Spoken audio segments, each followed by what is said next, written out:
What's up, family? If it's your first time checking out the show, let me know what city, what state you're coming in from. If you're outside of the U.S., let me know what country you represent. Throw up your flag. Family, I need you to smash up the likes, smash up the likes, smash up the likes. Also, if you have not done so already on YouTube, after you subscribe, there's a little bell next to your subscribe button. Go ahead and click that thing right now so you can get your notifications each time I drop a new video like this. That way you'll be in the loop. I let a few hundred of y'all come in, then I'm going in. But in the meantime, in the between time, I'm going to give some shots out to the early birds, starting with dun, dun, dun. Connie Hodge. What's up, Connie? What it do? Kenyatta Ali. What's up? Nikki Hawks. What's up? What's up, Nick Hawks? Neek Hawks. Quaddy Mac, Chicago. Dixon Millens. What's up, Linda Martinez? Linda Martinez is in the building. Yvonne, I see you. Natchez, Michigan. What's up, Michigan? Crystal S. Chi-Town. Who's that? Yashana? What's up, Yashana?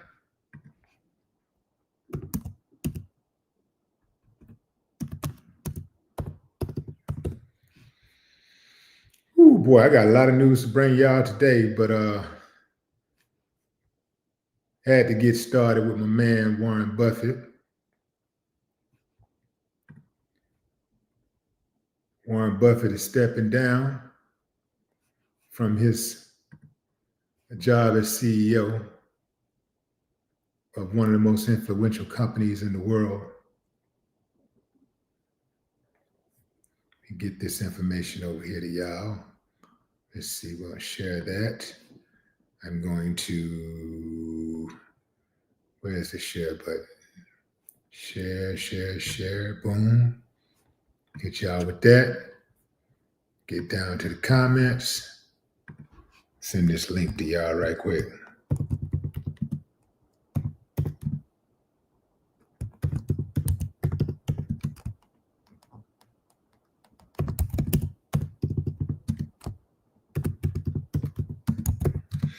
If you live in the Houston area, if you're from H-Town, if you're down with H-Town, you might want to join my Houston Facebook group. I'm going to put the link in the description right quick for all to see. It's engagement, talking about community, crime, politics, art, music, all things Houston related.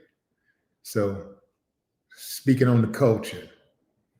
So there's the link to join the Facebook group. So let's get into this story with Warren Buffett.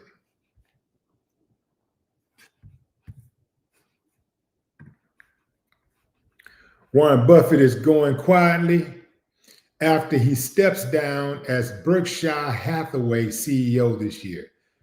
So I want y'all to check out this farewell letter. But before I get into it, let me give you a little bit more context.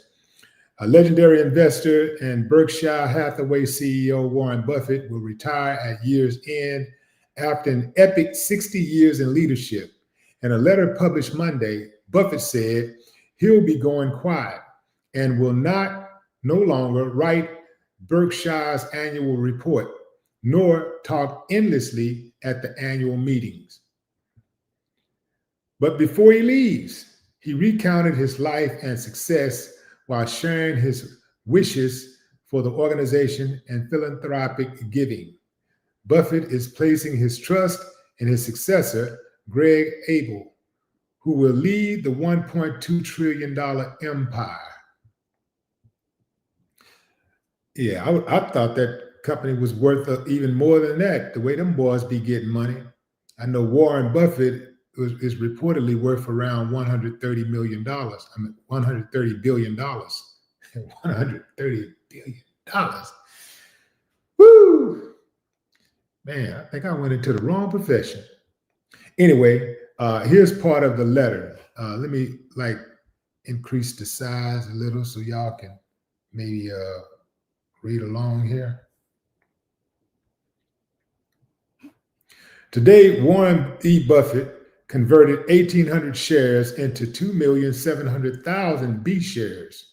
So he converted 1,800 A shares into 2,700,000 B shares in order to give these B shares to four family foundations. 1,500,000 shares to the Susan Thompson Buffett Foundation, and 400,000 shares to each of the Sherwood Foundation, the Howard G. Buffett Foundation, and the Novo Foundation. These donations have been delivered today. Mr. Buffett comments to his fellow shareholders follow. I will no longer be writing Berkshire's annual report or talking endlessly at the annual meeting. As the British would say, I'm going quiet. Sort of. Greg Abel will become the boss at year end. He is a great manager, a tireless worker, and an honest communicator. Wish him an extended tenure. I will continue talking to you and my children about Berkshire via my annual Thanksgiving message. Berkshire's individual shareholders are a very special group who are unusually generous in sharing their gains with others less fortunate. I enjoy the chance to keep in touch with you. Indulge me this year as I first reminisce a bit. After that, I will discuss the plans for distribution of my Berkshire shares. Finally, I will offer a few business and personal observations. As Thanksgiving approaches, I'm grateful and surprised by my luck in being alive at 95. When I was young, this outcome did not look a good bet. Did not look like a good bet. Early on, I nearly died. It was 1938, and Omaha hospitals were then thought of by its citizens as either Catholic or Protestant, a classification that seemed natural at the time. Then he goes on to talk about how his doctor, came to see him and all this type of stuff. He had a stomach ache and blah, blah, blah, blah, blah, blah, blah. A bunch of stuff going on like that. But anyway, basically, he kind of summed up his time here on earth as being, a lucky guy that he has been and be able to enjoy the opportunities that he's had. He's thankful for all of that, right? Here's the deal. Berkshire Hathaway, they're still going to have their same principles. They're still going to stick to the core principles.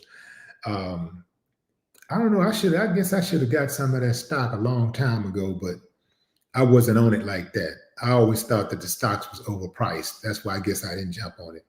But in any event, dude knows how to invest. The dude was a genius investor. So he knows how to invest. So my point in bringing y'all this story was that I saw that I found it educational to watch how even at 95 years old, he's planning ahead at 95 years old. And not only is he making sure that the stocks that he have go into the right hands without having to go into a court and have some people who ain't got no interest, ain't got a dog in the fight deciding how your money is divvied up. The dude decided that he's going to hold the position. He's going to hold the line as far as not selling his shares. He's not going to sell any of his shares until until his shareholders are comfortable with his replacement, his successor. I think that's honorable because a lot of people, man, they just get their money and they take off. They get the money and run. Warren Buffett said, hold on, man. I'm going to make sure that before I sell my shares, the shareholders are comfortable with my replacement. He wants to make sure, even though he's straight, he wants to make sure that others don't get left holding the bag. I know a whole lot of people leave them holding that bag, man. They're like, man, I got mine, get yours. That's honorable. Just looking at some of the stories here with that involves Warren Buffett. Yeah, he did the right, he's doing the right thing, taking the right steps because, hey, at the end of the day, I mean, like you say, he's had a great run, 95 years old and still able to make your own decisions. I mean, make your own decisions, like major decisions involving hundreds of billions of dollars, and you still making those decisions on your own. But even at 95, he knows nobody lives forever. So it sounds like to me that he's departing this plane of existence very soon, and he knows it.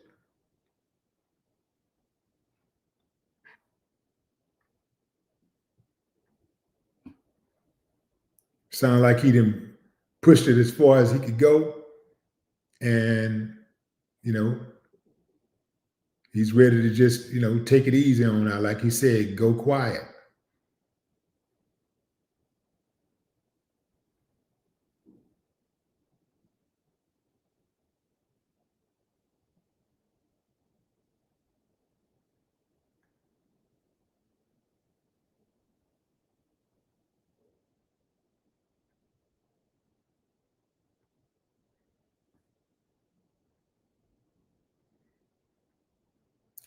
Guess Warren Buffett, from everything that I know about him, seemed like he's one of the few dudes, one of the few investment dudes out there who have been really solid the entire time. A lot of these dudes, they take your money and run.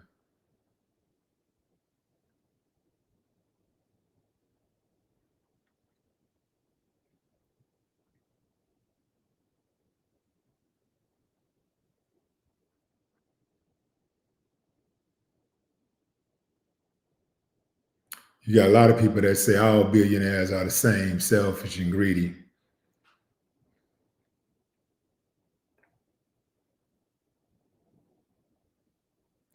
Um,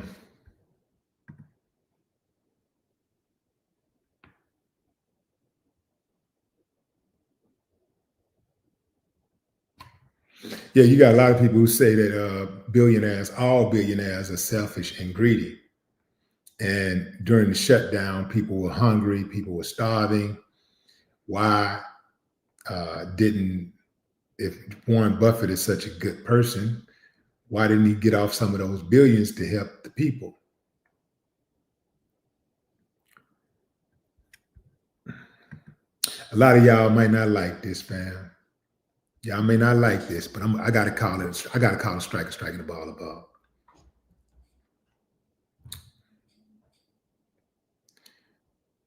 This homelessness, this hunger,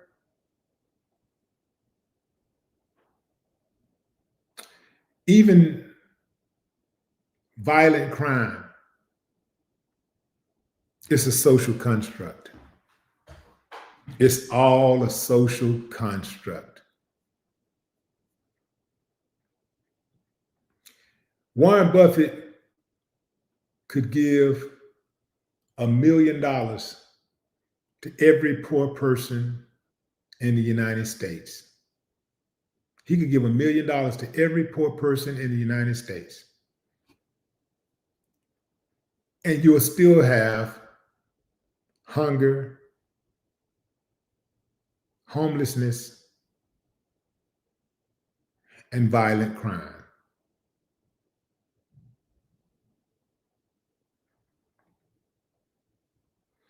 The elected officials who don't have an ounce of money more than him has more power to change people's lifestyle and living conditions than Warren Buffett, even with all of that money.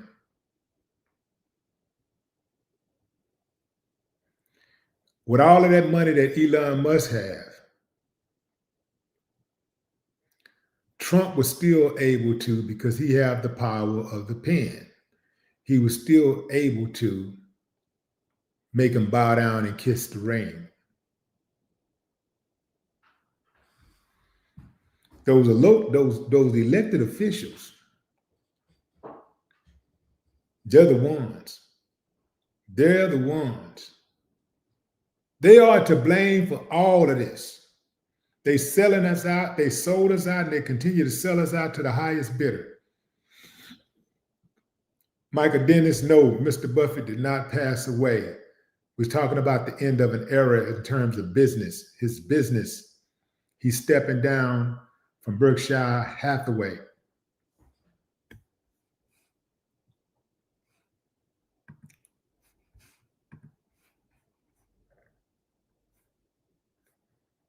Yeah, so that's what we're talking about here. He's 95 years old. He's tired of going to the meetings. He's tired of talking. He's tired of getting up and putting out fires. He says he's going to go quiet. He's going to go quiet. Usually for somebody like that who works that long, the moment they retire, they expire. Because they got to have something that motivates them to get out of bed every day. You have to have something to look forward to. And maybe he does have something to look forward to, but I can't see it when he worked all of this time, all the way working up to 95 years old. Usually people like that, when they retire, they actually die with their foot on the pedal.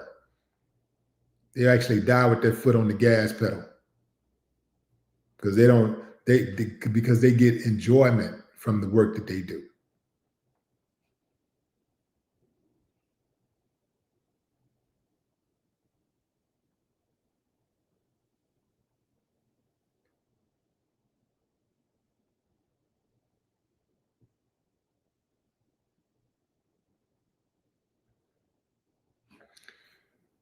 Yeah. If I'm 95, if I get to 95, I plan to really, if I get to be 105, I plan on still working. You know, I like what I do. I enjoy what I do. So, you know, why not? If I can do it, as long as I can do it, I'm gonna do it. I'm gonna keep on doing it. Same thing with rap. Man, as long as I can get on that stage and lift that crowd, crack them notes out, man. The hell, what am I retiring for? If I still, as long as I get on that stage and give a show and make the crowd go, oh, what the hell I'm sitting at home for? I'd rather be on that stage than sitting at home on the couch.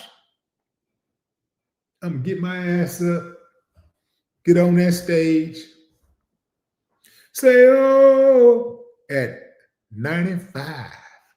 Oh, I'm telling you, and I'm talking about, I ain't, see, y'all think, I know what some of y'all thinking. Some of y'all thinking like, man, you old, man, I ain't gonna be that type of 95. I'm in shape, man. I be working out and stuff, man. I eat good. You know, I take my vitamins daily. I'm not on any kind of medication. I do not do drugs. Alcohol occasionally. Man. Yeah, I think I can run it. I think I can get there. So if I get there, I'm gonna be a strong 95. Yeah, I'm gonna be a strong 95. I ain't gonna be no creepy 95, just walking slowly and all. No, man, I'm gonna be moving. Somebody gonna say, Grandpa, I'm gonna be in one room. They're gonna say, Grandpa, I'm gonna be in another room just like that. They're gonna think I transported myself. Like, bam, just like that. I'll be right there. Yeah. Healthy 95. Still driving my car on the track. I ain't gonna be running though. I'll be walking briskly. Yeah. People passing by. Hey, how you doing? What's up now? What's up? 95? Yeah, I'm gonna be 95. I'm gonna be a fly 95.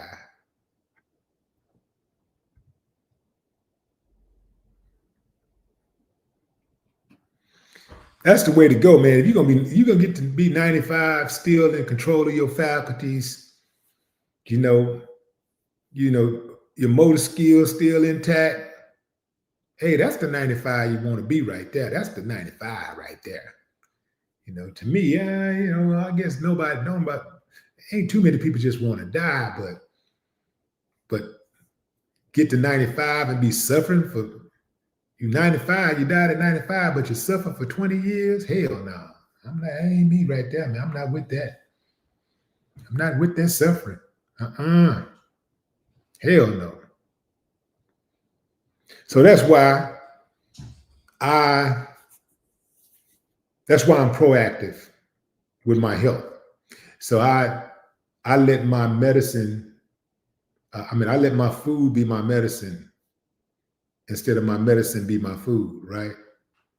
Because a lot of people, I know some people who got so much medicine, they keep medicine on their nightstand, and it's so much medicine, it ain't even room to put a lamp on the nightstand. It's so much medicine.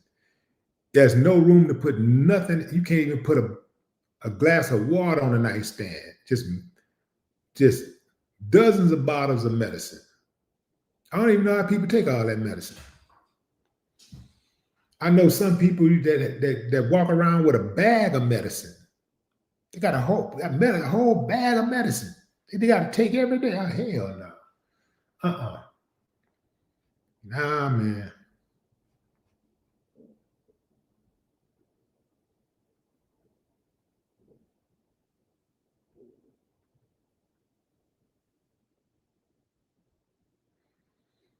Wild 23. Wild L23 says who ate too much McDonald's? You say he ate too much McDonald's.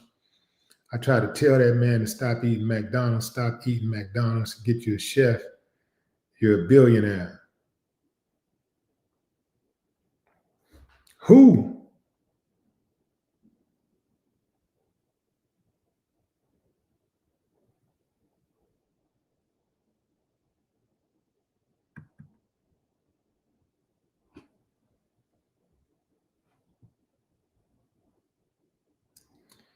Easter Wiley. What's up? Demetrius Rousseau. Alice F. What's up, China Carter? What it do? T. Gallagher. Miss Jasmine. What's up, Miss Jasmine? Warren Buffett ate at McDonald's for breakfast every morning. Yeah, well, one might say, well, it obviously worked out for him. He's 95 years old and still got his faculties and motor skills intact. Flip side of that coin is, if he died at 100, if he had not eaten McDonald's, maybe he could have got to 130.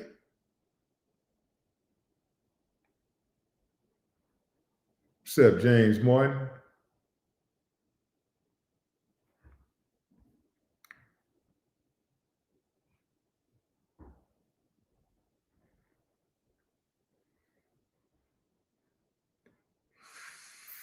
411-007. Big Daddy said, my great aunt Melvina is 98, lives alone on 3 acres, cuts her own yard, drives to church every Sunday, drives herself to her doctor appointments, never smoked, drink, or eaten fast food. She lives. Huh. That did it right there. No smoking, no drinking, but also good genes, because you can have some people, man, they can not smoke, not drink, have a pretty much healthy lifestyle and drop dead from a blood clot or a heart attack or something.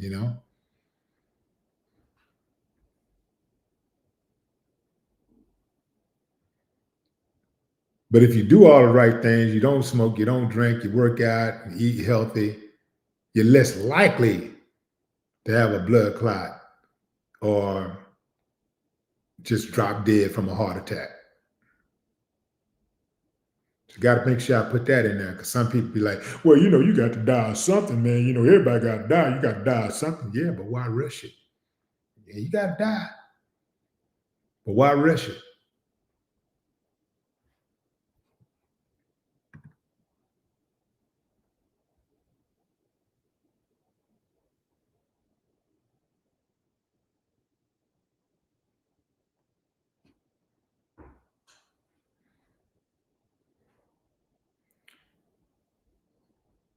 Chris Kringles, what's up?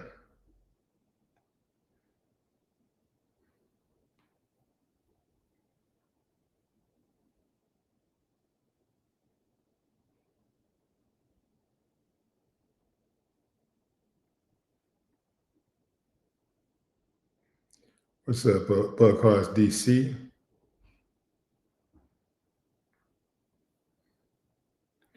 Amazing love. You got that right. Well, that stress is a killer. People underestimate how dangerous that stress is.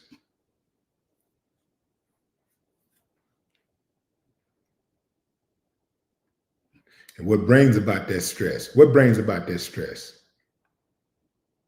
The energy that you surround yourself with, and how you process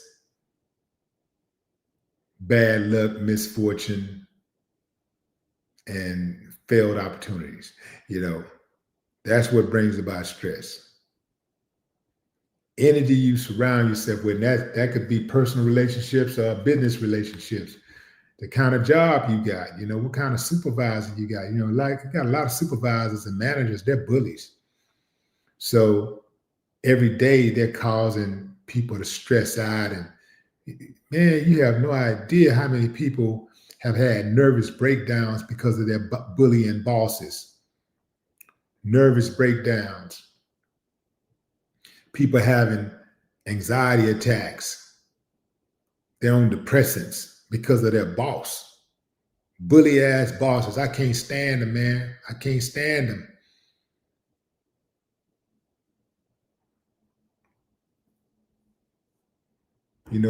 They're insecure about themselves. See, that's what really breeds bullies, in that insecurity. So they're insecure about themselves. So that's why they try to find somebody to pick on and push around. And they know they got the ups because, a lot of people trying to make ends meet, so they need their job. But sometimes you just got to say, take this job and shove it. I'm up out of here, man. I'd rather work at, anywhere but here. And you can go to a fast food restaurant a lot of time, and the fast food restaurants, the managers, they ain't no better.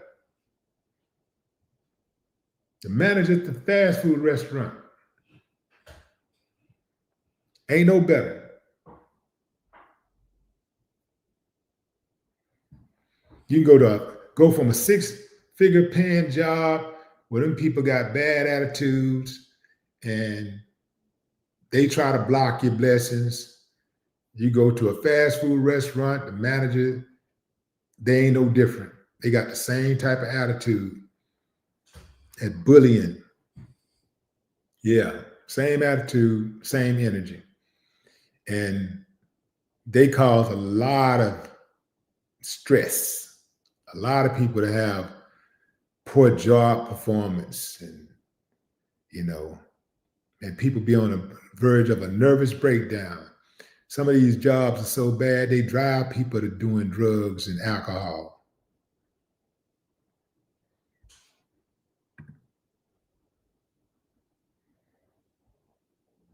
So you find yourself in that kind of position, you just got to know, you got to find the exit. You got to figure it out. You got to figure it out. You got to save yourself. Like, let them deal with somebody else like that. Because they're not going to get better. Once you encounter a bully boss, the bully boss don't go away. The bully boss don't ever have sympathy for you. They just do not care. The bully boss get off seeing your tears. You start trying to act like you're trying to get along. Bully boss know that they got all of the chips. So when you come across those bully bosses, if I were you, I would just document them. I would document every transgression. I would document it. And then I would go to hit the whole company in the pockets. Now, don't worry about working there no more, because you ain't going to be able to work there. That's how I knew that the NFL was never going to allow Colin Kaepernick back in. You can't sue your employer and continue to work at that job. They're going to get rid of you. They got to get rid of you, because now you got a person who sued the company around other people who are supposed to be loyal to the company or subservient to the company. And that person who took a stance might plant some ideas into other people's heads. That's the way they're thinking. So they're not going to let that happen. They're going to get rid of you. So when you go after these companies, you may as well go all the way. Go all the way, because they're not letting you back in. You're not going to be able to keep your job and sue them. You can sue them, but the moment you start talking about suing is the moment the wheels go in motion to get you up out of there. And they'll do like little microaggression things to get you up out of there. Like perhaps, I don't know,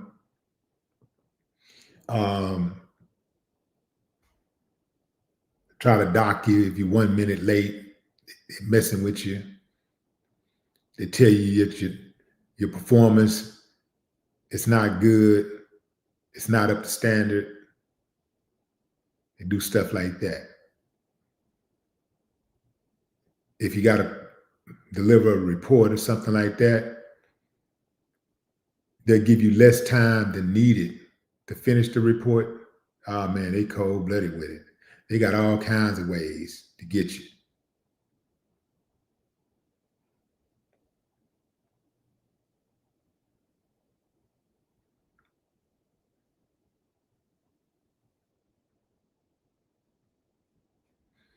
Yeah, they absolutely will give you too much work. They give you work knowing you can't possibly finish that work.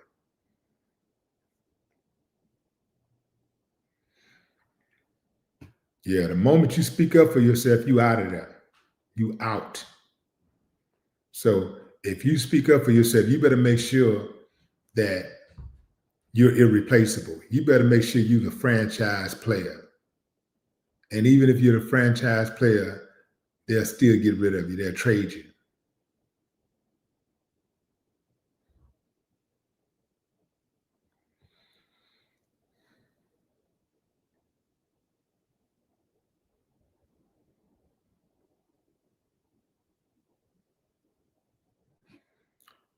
Employees got to have an exit strategy like employers have an exit strategy. Employers have an exit strategy for the business, and they also have an exit strategy for their employees. They have an exit strategy for themselves to get rid of the employee. So you better have you an exit strategy. When you go in, before you even sign that paperwork, you better already understand what your exit strategy is going to be. because these business relationships are similar to romantic relationships. Ain't none of it guaranteed.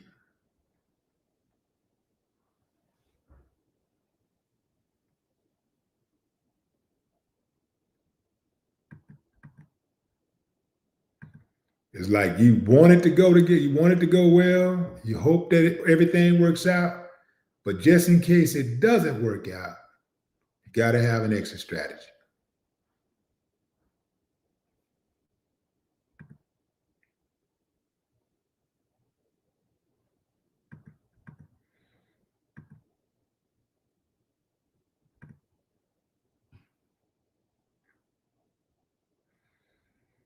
Oh, okay. Oh, here's another thing too, fam. I'm gonna put y'all on game right quick. Hold on. Let me see. Where is it? How can I? I'm gonna send y'all a link right quick. I'm gonna send y'all a link to a dope documentary. Hold on.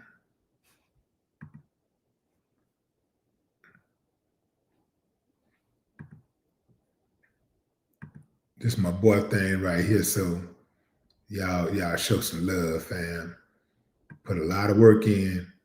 You got to support that independent film, y'all. A lot of times you see the same old thing, you see the same people. These stories can't be told. And then when we have people that's telling the stories, we really don't support them. We just be talking. But this is some good work right here. So I want y'all to go out and show some love. Let's see. I'm going to say subscribe to Art of Jazz Experience.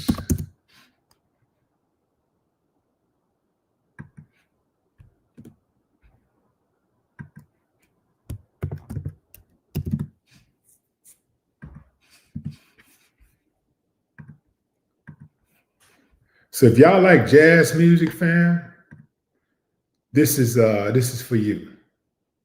This is for you. In fact, I'm gonna look up the channel.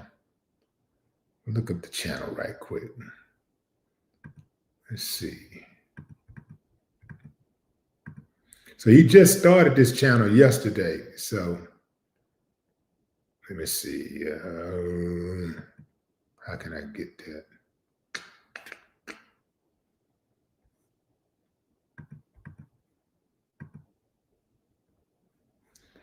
Let's see.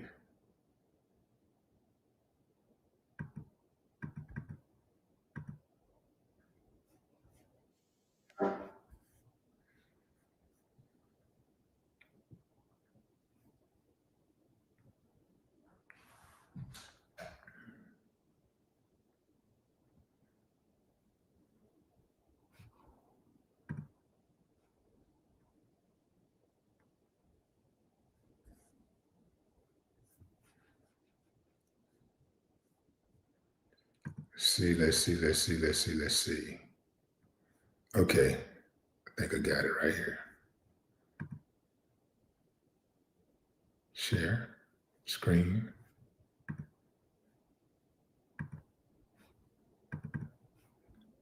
So check the channel out, fam. Check this channel out. So this is the Art of Jazz. Now,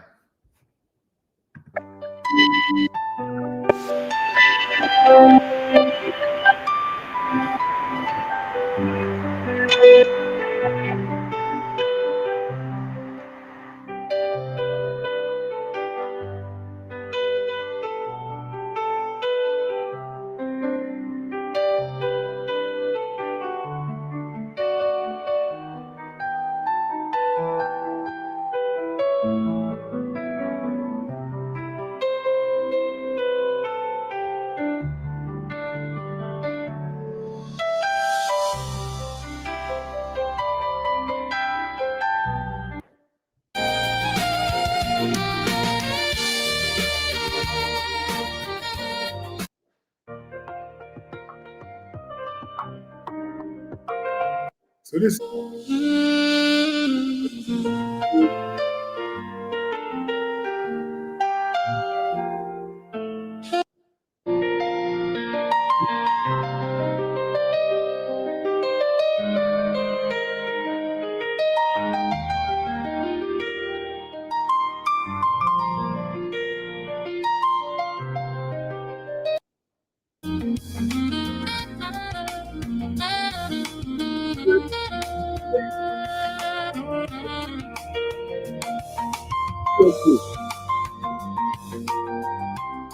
the feel good jazz.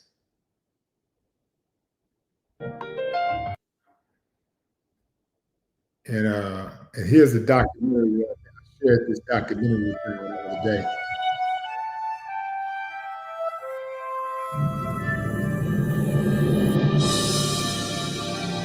It was,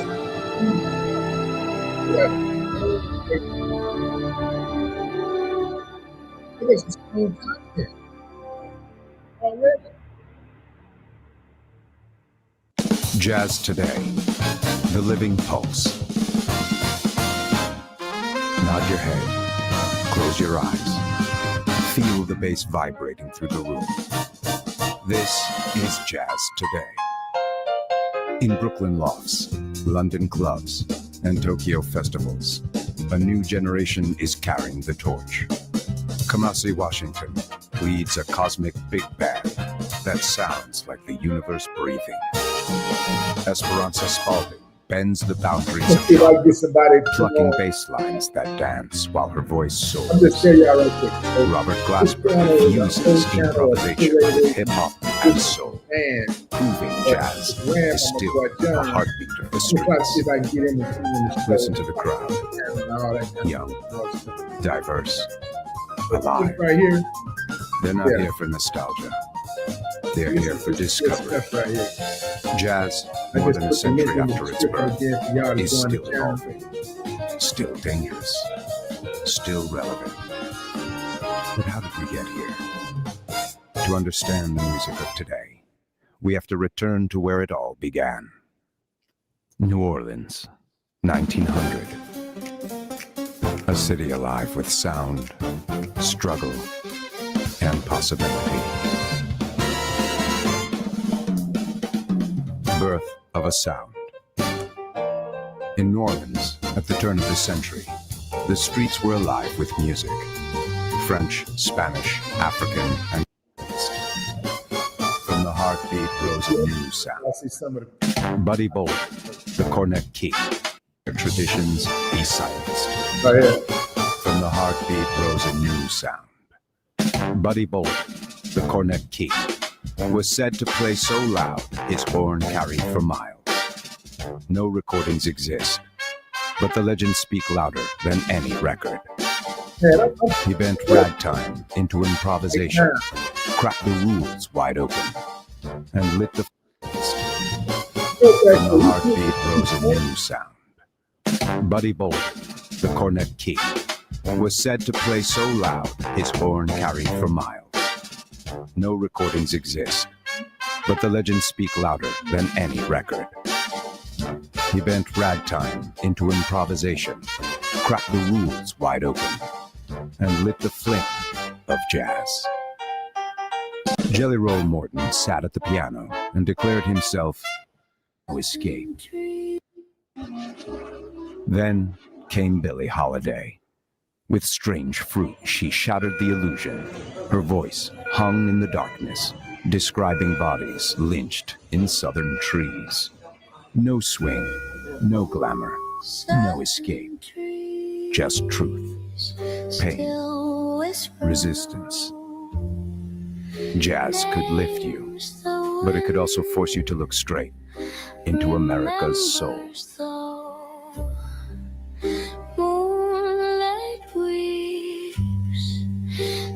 Spanish moss, counting lives the South has lost. Oh, southern trees, you've seen it all. The ropes, the fear, the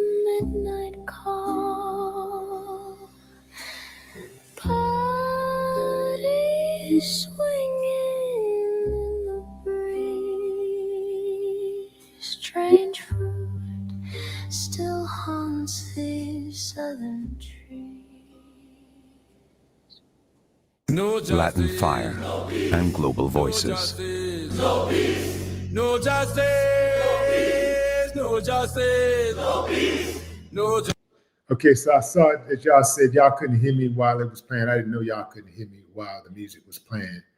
But yeah, fam, yeah, this is a dope channel. It's a jazz channel. They're just getting started, and they already got some A1 content on there. You know, that's this documentary that we're watching right now is one of the best jazz documentaries I've seen, and they somehow managed to put 130 years of jazz into 20 minutes. And I asked him why he did that, and he said he was doing it because it's tailored to present to classrooms from universities to elementary students. So, but it's very informative. All of the most of the key players, at least, are in this. Are within the within the timeline of this documentary. So yeah, I'm big on it, fam. I've been sharing it to everybody. I've been telling everybody about it. So let me see. Just playing. Oh, so y'all didn't hear me when I said I was going to play some of the parts that stood out to me the most. Some of the parts that that resonated with me also. And here's one of the parts right here that I played. Y'all heard me playing it, but y'all didn't hear what I said before I played it. So let me play that piece again for you right here. The way this beat come in, oh, I'm absolutely gonna jack this beat. Jazz is a language, and the world was eager to speak it. Describing bodies lynched in southern trees. No swing, no glamour, no escape. Just truth, pain, resistance. Jazz could lift of African drums echoed. Rhythms carried by people who refuse to let their traditions. Okay, here we go, fam. Watch how this beat come in. Listen to this beat. I'm absolutely jacking it. Be silenced. From the heartbeat rose a new sound. Buddy Bolden, the cornet king, was said to play so loud his horn carried for miles. No recordings exist, but the legends speak louder than any record. He bent ragtime into improvisation, cracked the rules wide open, and lit the flame of jazz. Jelly Roll Morton sat at the piano and declared himself the inventor of jazz. What he truly did was give the new sound.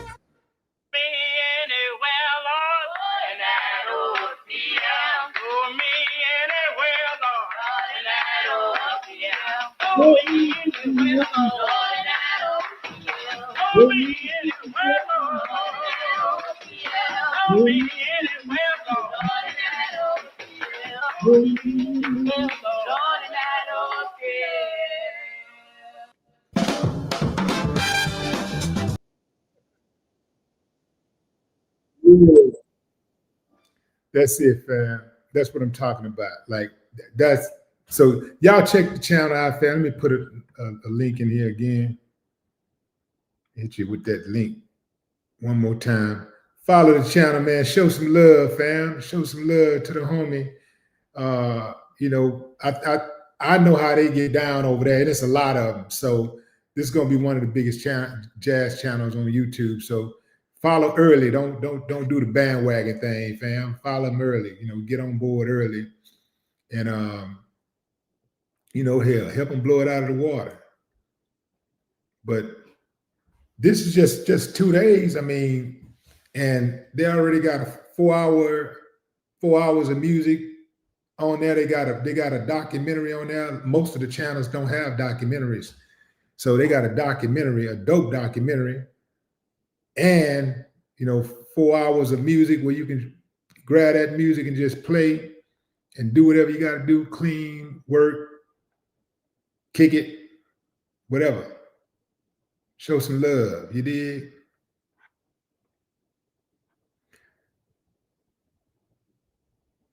David T, what's up? What's up? If you're just not joining, fam, we were speaking on Warren Buffett, who has decided to step down from his gig at